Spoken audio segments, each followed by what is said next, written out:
यात्रा का आज दूसरा दिन है, किस तरह का आपको गांव में लोगों से सहयोग मिल रहा है? किस तरह का आगे आपके मिशन में आपको क्या सहयोग मिल रहा है किसानों से? देखो, आप भी यहाँ काफ़ी समय से उपस्थित थे, आप भी लोगों के सहयोग को देते। ये लड़ाई हमारी जड़ की है, जंगल की है, जमीन की है, सीधी सी बात है, खेत की, खलिहान की। ये हमारी पुरखों की लड़ाई है। आज किसान आत्महत्या के दौर पे जा रहा है, किसान विषम परिस्थितियों में, सरकारें हमसे छलावा कर रही है, तो वो अपने आप ही किसान बाहर निकल के आ रहा है। जैसे जैसे ये कारवां बढ़ता जाएगा, आज ये हजारों में नजर आ रहा है, लाखों में नजर आएगा। ये लड़ाई है, एक सतत बहुत लंबी लड़ाई है, हम लड़ेंगे और जीतेंगे। ये कारवां बढ़ रहा है। आपका पिछले कुछ दिनों से छबड़ा में दिए जा रहे धरने का मुख्य उद्देश्य था अभी फसल बीमा को लेकर, सरकार ने कुछ के खातों में फसल बीमा भी डाला है, उसके बाद आप क्या राहत महसूस करते हैं? देखो, सरकार ने जो फसल बीमा डाला है वो अनुचित तरीके से डाला है। मूल मापदंड क्या है फसल बीमा के? हमारी क्रॉप कटिंग कितनी रही, उसके आधार पर हमारा भुगतान कितना रहना चाहिए, ऐसे बहुत से मुद्दे हैं। और जो आंशिक रूप से इन्होंने फसल बीमा डाला, वो पंख उखाड़ कर दाना डालने जैसी हरकत है सरकार की। हमें पंख नहीं उखड़ाने, ये दाना हमारा है तो आप क्यों डालो, हम पूरा खाएंगे इसे। सरकारों से हिसाब लिया जाएगा। जब केसीसी के 2 रुपये सरकारें या बैंकें नहीं छोड़ती, बिजली विभाग पेनल्टी नहीं छोड़ता, तो आज हमारा पैसा है 1200 करोड़। 1200 करोड़ को संभाल लिया जाएगा, आगामी वर्ष का भी, इस वर्ष का भी। और हमारी मांगे 5 है, धरना 5 मांगों के साथ चल रहा है। एक लड़ाई लंबी है, आज नहीं तो कल सरकार को घुटने के बल आना होगा। सरकारें समय रहते समझी और किसान को समय रहते समझकर किसान की समस्या का समाधान किया तो सरकार होगी, अन्यथा फिर किसानों की सरकार होगी। धर्मा जी, आपका जो धरना और जो यात्रा चल रही है, दूसरे कई लोग इस तरह की भी भ्रांतियां फैला रहे हैं कि क्या आप आगामी जो चुनाव आ रहा है उसमें किसी तरह की कोई भूमिका निभाने जा रहे हो? देखो, मेरा हमेशा जड़ में काम करता हूं। मैं नींव का वो पत्थर हूं जो नई इमारतों को खड़ा करूंगा, इसमें कोई शक नहीं है।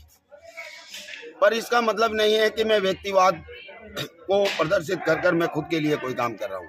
हाँ, अगर कांग्रेस और बीजेपी के नुमाइंदे किसान की बात नहीं करेंगे तो स्वाभाविक सी बात है कि किसान का नुमाइंदा विधानसभा भी जाएगा, संसद भी जाएगा, राज्यसभा भी जाएगा। क्या आप विधानसभा चुनाव को लेकर भी किसी तरह की चर्चाएं किसानों के बीच कर रहे हैं? नहीं, अब तक तो हमने नहीं की, पर हम अगर 26 जो हमारी बड़ी जाजम रहेगी वो एक निर्णायक जाजम। ग्राम पंचायत फूलबड़ौदा के ग्राम नैया गांव में आप सभी किसान आए, युवा साथी आए, माताएं बहनें, आप सभी को मेरा सादर प्रणाम। आपको पता होगा कि ये मजदूर किसान जोड़ो यात्रा का उद्देश्य क्या है, जिसको हम लेकर गांव-गांव में जा रहे हैं और किसानों को, युवाओं को हमारा जगाने का प्रयास है। जो हमारी आंदोलन में 5 मुख्य मांगे हैं, उन मांगों के लिए हमारा आंदोलन चल रहा है और उसकी मांगों में से अभी तक सरकार ने एक भी मांग नहीं मानी है। हमारी कलेक्टर, एडीएम वगैरह से भी वार्ता हुई, लेकिन वो वार्ता भी विफल रही। मैं बताना चाहता हूँ आपको कि हमारी सबसे बड़ी जो पहली मांग है, बीमा क्लेम और मुआवजा। बैंकों के द्वारा हमें बिना सूचना किए हमारे खातों में से किसानों के पैसे काट लिए जाते हैं बीमा के नाम पे। जब हमारी फसलें खराब हुई है, बीमा काटा गया है, तो क्लेम मिलना चाहिए मेरे किसान भाइयों को, मुआवजा भी मिलना चाहिए, लेकिन ना अभी बीमा मिला और ना ही अभी मुआवजा मिला। अगर किसी को मिला हो तो बता दे। ये लड़ाई छबड़ा की नहीं है, पूरे 12 जिला की, पूरे राजस्थान की है। बीमा क्लेम मिलना चाहिए, ये हमारी पहली मांग है। दूसरी मांग है, किसानों को दिन में 8 घंटे बिजली मिलना चाहिए। किसानों को ट्रांसफार्मर जल जाए तो उनको समय पर उपलब्ध होना चाहिए, लेकिन ऐसा भी नहीं हो रहा है बिजली विभाग की तरफ से। तीसरी मांग, वंचित जो समाज है, जिनको भी सरकार की तरफ से छात्रावास आवंटित नहीं हुए, जिनके गरीब जो गांव में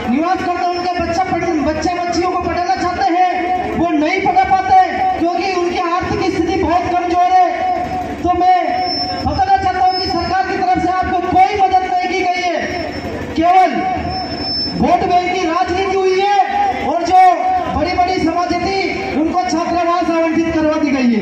मैं किसी समाज का विरोध भी नहीं कर रहा हूँ कि भाई उनको क्यों दी गई है, उनको दे दी गई है तो जो कम समाज है, जो कम संख्या में, उनको भी मिलना चाहिए।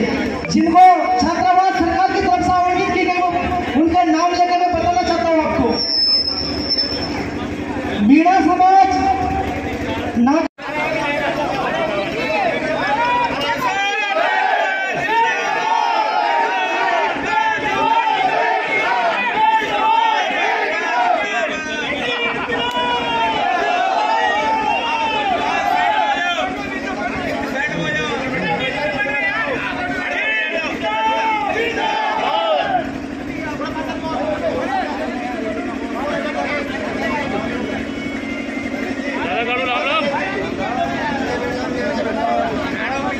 लाजवाब है। जब भी किसान को जब भी आवाज दी, सबसे पहले आपके क्रांतिकारी साथी और आपके ट्रैक्टर वहां जाकर खड़े हुए। किसान ऋणी है इस बात का, सारा किसान समुदाय आपके गांव का ऋणी है कि जब भी किसान को आपकी जरूरत महसूस हुई, आप पूरी टीम के साथ, ट्रैक्टरों के साथ वहां गए। पर मैं एक बात बताना चाहूंगा साथियों,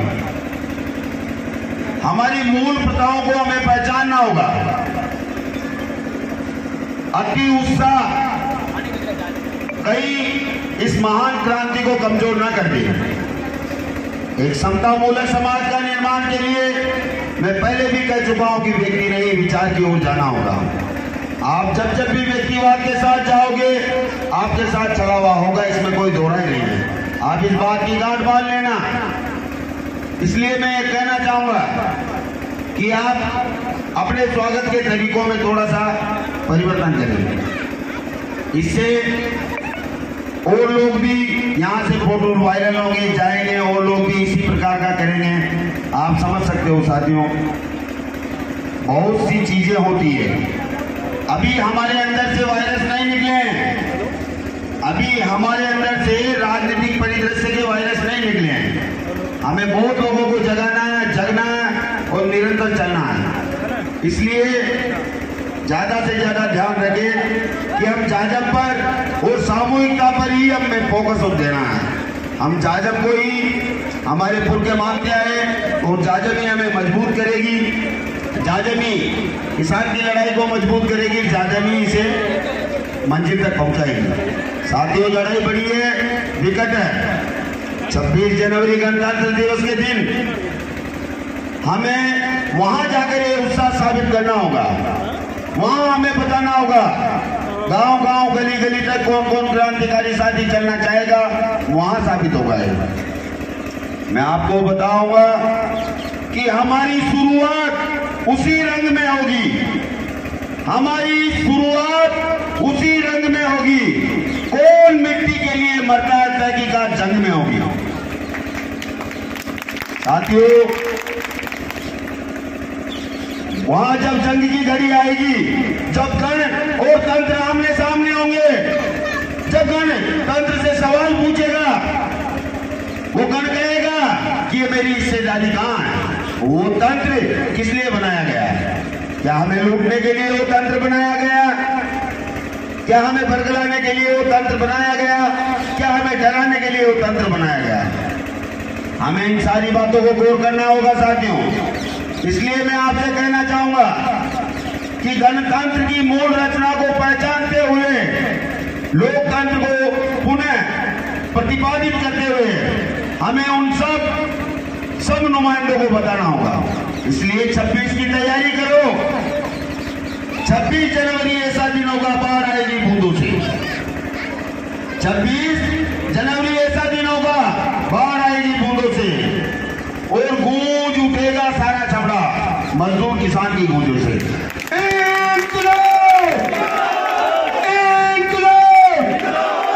मजदूर किसान एकता, मजदूर किसान एकता, लड़ेंगे लड़ेंगे।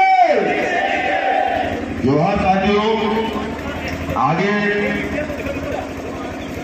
बहुत क्रांतिकारी साथी है। नहीं मन पार्टी जय नारायण जी भाई साहब का हमें अटूट सहयोग मिला। जब से हमने शुरुआत की, हम इनके पास गए, हमने इनसे जब कहा तो इन्होंने हमसे 2 टप्पे में एक बात कही। इन्होंने कहा मैंने राजनीति में 30, 35, 40 साल दिए, उस राजनीति से किसान का कभी भला नहीं हुआ। अब मैं बचा हुआ जीवन किसानों के लिए देना चाहता हूं। ये हमारी अटूट आस्था है। इनके विश्वास से, इनके